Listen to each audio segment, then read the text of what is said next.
Oh, very proud. Very proud of the job that our guys did to, obviously feed the machine and make sure that their bodies were ready to go coming off of a, grind last night, being shorthanded and losing Troy, and then, for us to essentially have to make up 40 to 45 minutes of ice time between Steven Jacobellis and Troy Power not being in the lineup, and the effort and commitment that we had tonight was special. So it's nice to, continue the streak here in the second half. I know we're not winning every game, but I think we're in position to win every game in the third period, and that's, with a young team, all you can hope for in the second half of the year. So again, nice job by Steve Mastelers in net tonight, and just a real good relationship between our team defense in front of him and the job that he did in net. So again, very, very solid. Very happy. Is this a happy expression? It's a happy expression. Questions? So, Coach, how much passion do you guys came out playing with, knowing that they were down Troy, losing somebody so big? Well, it's, you hear about it in, other sports or professional sports mostly, the next man up mentality. And, we talked about it at the end of the first period, having to make up for the void of Troy's voice in the room and on the bench. And I think our guys really embraced that yesterday, and then coming back to the morning meeting and the pre-scout that we had today, we talked about it again, hey, here's the reality of it. As I mentioned, it's 40 to 45 minutes of ice time. It's, it's the communication on the bench. It's the positive energy in the locker room. It's making sure that we're funneling everybody appropriately. And we needed guys to step up and step into those spots. So, when it comes together like that, it's fun to be a part of. So, third period, we, knew that we needed to continue to extend the lead and that they were going to have some pushback. Kind of happened as we expected it, and the bench was great, and we came back and scored the fifth one, and and then just continue to make really good, solid decisions with our puck management. We got pucks out and got pucks in. So. It's nice for them to be rewarded when they're able to do it the right way, physically and mentally. 19 block shots tonight. Yeah. How much does that help a goaltender when they're stopping pucks at that rate? If you'll notice, you can check any of the sortable stats on the internet. I know Jill Jakuba does a great job of promoting this, but in the second half of the year, I think we're averaging right around somewhere in that 18 to 20 range per game. And that's a commitment to the defensive side of it. So yes, it does help your goaltenders out. There are occasions. I'm pretty sure that we had the shot lane stacked on the man down in the third period, and it winds up, actually impeding your goaltender's ability to see the puck sometimes too. But when you've got guys that are willing to put their bodies on the line, you saw Ray Pagozzi late in the third period, take one right in the midsection, and that's really appreciated by your guys when you're showing that level of commitment that you're willing to put your body on the line for the team. So it's certainly been a factor for us since Christmas. Coach, staying with defense, Brandon Montour, 2 more assists. What did you think of his play tonight? It was good, really good. I thought, he came out and we, talk a lot about Brandon's such a good skater that sometimes he moves from supporting the puck to releasing, and he's got to really almost manage how good a skater he is at times to make sure his first idea is support and then release and join. And I thought he did a real good job of that, being there for his partner and making sure that, again, whoever had the puck, that his first mentality was support and second was then release. So, he's got a special skill set, and as he continues to develop and learn the game at this level more and, get prepared for pro hockey whenever that happens down the line, he's going to be fun to work with and a real asset to our team. Coach, ever since all the injuries, Trento, McDougal, and I know Shane Walsh have all really stepped up. I know Shane's a junior, but can you talk about just experienced guys coming the whole next bit up to Tony and how much that means for you? Well, I think it's also interesting to note, and I looked it up today, we had Madison Smiley playing wing. It's our our 7th game this season that we had a defenseman dressed as a forward. So you just keep kind of extending that analogy into it. But, clearly you more or less have top 6 or 7 forwards of guys that are consistent point producers. And now you lose 2 of those guys, not only are you looking for guys that maybe weren't chipping in quite as much, because now they're going to have to play bigger minutes to chip in, but you're also looking for the remaining 4 or 5 guys that typically are in your point production to push their game and now, make up for it. You saw Frank Vatrano tonight had a real good game. Shane Walsh again on the score sheet.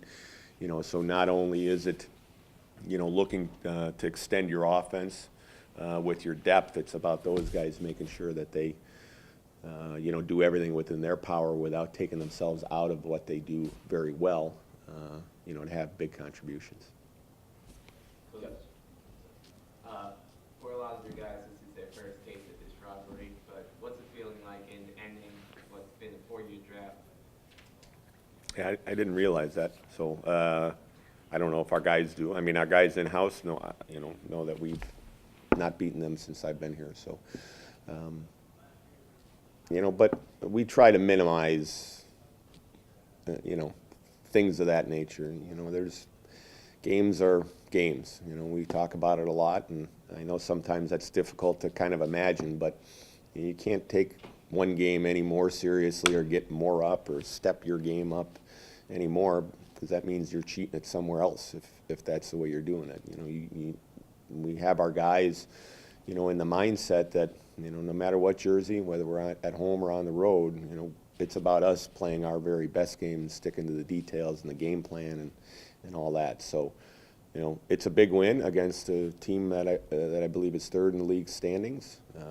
At home, again, another win at home is always nice for our home fans and, our confidence. So, and it obviously, keeps moving us up, or putting us in better position in the standings to hopefully move up to be the very best position that we can be in come playoff time. So we like to win. I can tell you, I've been in the game a long time, and it's one thing I've just learned this recently, that winning's a lot better than losing. So I think that was proven true again tonight in our locker room after the game. A lot of strong performances from freshmen lately. How would you rate their development as a class this season? Pretty impressive,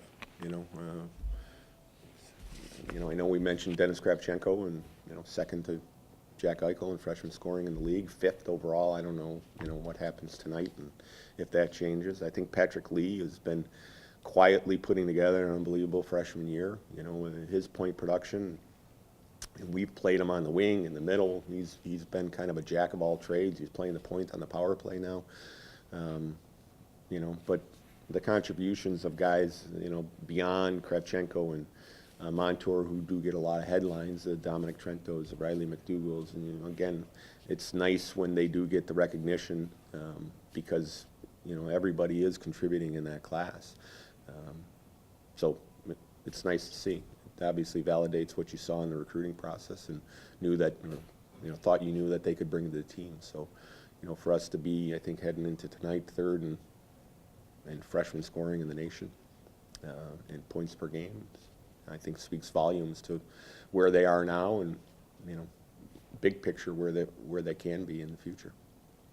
Coach, it could be off by 1 or 2, but I believe you guys just beat your win total from last year. So how does that kind of feel, getting over the hump, knowing that you guys are getting better as a program? It's good. Again, not something I was really aware of, but thanks for pointing it out. Again, we talked about wanting to just continue to get better, and I think we have. We've taken steps. I know, people, there's going to be high highs and low lows, I think, in public perception, or, we lose a game last night, the world's about to end, and we win a game tonight, and, maybe we're world beaters. But the truth is obviously somewhere in between those two things.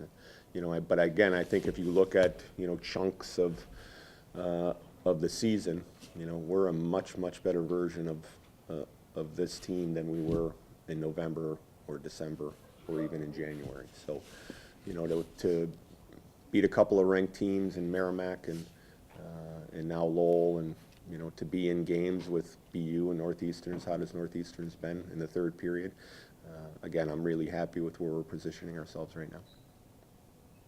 Any update on Troy Powers' status? Not, other than, the evaluation this morning was obvious that there was no way he was going to be able to play tonight. I mean, you more or less knew that last night just based on, protocols and whatnot. So as the week wears on, we'll have more information on him at that point, as well as Steve. So hopefully at some point this week we'll have some updates there.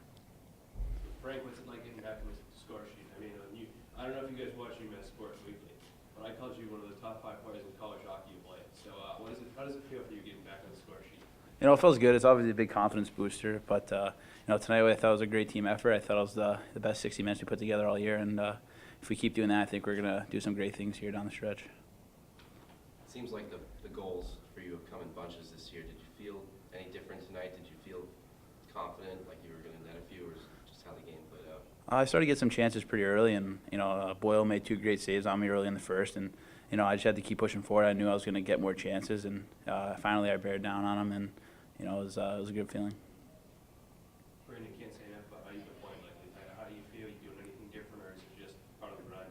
Yeah, you know what? Ever since I came in here, I just try to use my skating to my advantage. I thought this weekend I used that pretty well, and I mean, like Frank said, this tonight was a great team effort there, and I mean, it's probably the best 60 minutes we've played so far, so it's definitely a good feeling. A lot of strong contributions from freshmen, including yourself lately. How do you think that your class has developed throughout the year? Yeah, you know what? It's definitely positive, I guess, going forward. Like you said, they've all of them have stepped up in big moments, and I mean, it's definitely good for the long road, I guess, ahead. And as we keep building together, I guess we're just going to get better and better. So